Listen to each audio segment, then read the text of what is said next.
Coming up in this edition of Junior Sabres Journal, it's a two-team race for the Ontario Junior Hockey League's West Division, and two key players announce their college commitments. For most of the season, the Buffalo Junior Sabres have enjoyed first place in the OJHL West, as well as a top 10 national ranking by the Canadian Junior Hockey League. In the meantime, the second-place Georgetown Raiders possessed several games in hand and have been winning in their own right. Heading into the weekend of January 18th through the 20th, the Raiders caught the Junior Sabres in the standings and took first place by just 1 point.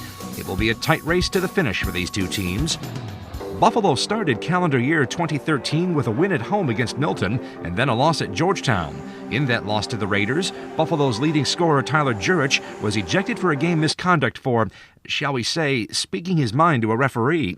Jurich was later handed a 2-game ban for that colorful dialogue. And it was with Jurich in the stands that the Burlington Cougars came to town to visit the Junior Sabres at the Northtown Center at Amherst. Ironically, Jurich was absent for what would be one of the biggest offensive bursts by the Junior Sabres in recent history.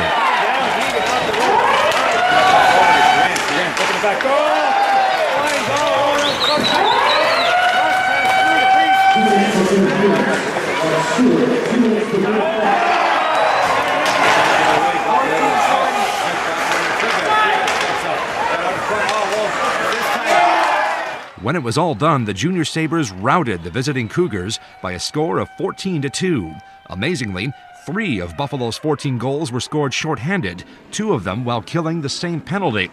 Ryan Schmelzer, Josh Keelik, and Nick Skimura all scored twice. Schmelzer also recorded 3 assists, while all but 2 Buffalo players recorded at least 1 point.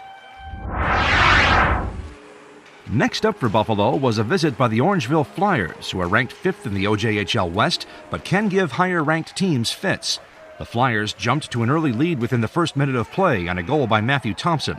Buffalo quickly erased that lead. The Junior Sabres' Tim Keelik evened the score at 1-1, with a goal set up by Nathan Pelligra and Colin Schultz at the 1:18 mark of the first. Then, at the 2:06 mark, Nolan Sheeran put the home team ahead with a goal assisted by Brian Ruff and Max Mikowski. Late in the first, the Flyers tied it up and then took a 3-2 lead with Thompson's second goal of the game at the 5:33 mark of the second period. That's how the game stayed until the 5:57 mark of the third period, when Buffalo's Ryan Schmelzer scored his 20th goal of the season to tie the game at 3-3. The game remained tied through the end of the third and through overtime, so off they went to the shootout. The only goal scored was by Orangeville's Thomas Sikos, whose Flyers grabbed the 4-3 win and the extra point for the standings. By getting just 1 point, Buffalo missed a chance to stay on top of Georgetown in the OJHL West standings.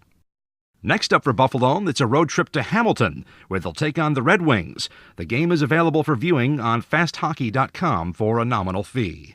The team then returns to the Northtown Center at Amherst on Wednesday, January 23rd, when they host the Milton IceHawks, beginning at 7:30 p.m. As always, tickets are just $7 for adults and $3 for students and seniors. 2 members of the Junior Sabres roster announced their college commitments this week. Defenseman Derek Patterson, the Junior Sabres captain and son of former Buffalo Sabre and Calgary Flame Colin Patterson, will enroll at SUNY Plattsburgh this coming fall. He's looking forward to contributing to one of NCAA Division III's traditionally more competitive sides. Meanwhile, goaltender Parker Gahagan is heading to NCAA Division I hockey. The Williamsville native has confirmed he's heading to West Point, where this fall he'll enroll and play hockey for Army. They become just the latest players to confirm their college plans. Forward Josh Keelik of Orchard Park will enroll at Canisius College this fall, while Williamsville resident and defenseman Darren Trebus will enroll at Fredonia State. Meanwhile, forward Nolan Sheeran of East Amherst will enroll at Canisius College beginning with academic year 2014 to 2015. More commitments are expected in the near future. Congratulations to all those who have chosen their colleges, and good luck to those still weighing their options. That's it for this edition of Junior Sabres Journal. Thanks for watching. We'll see you at the rink.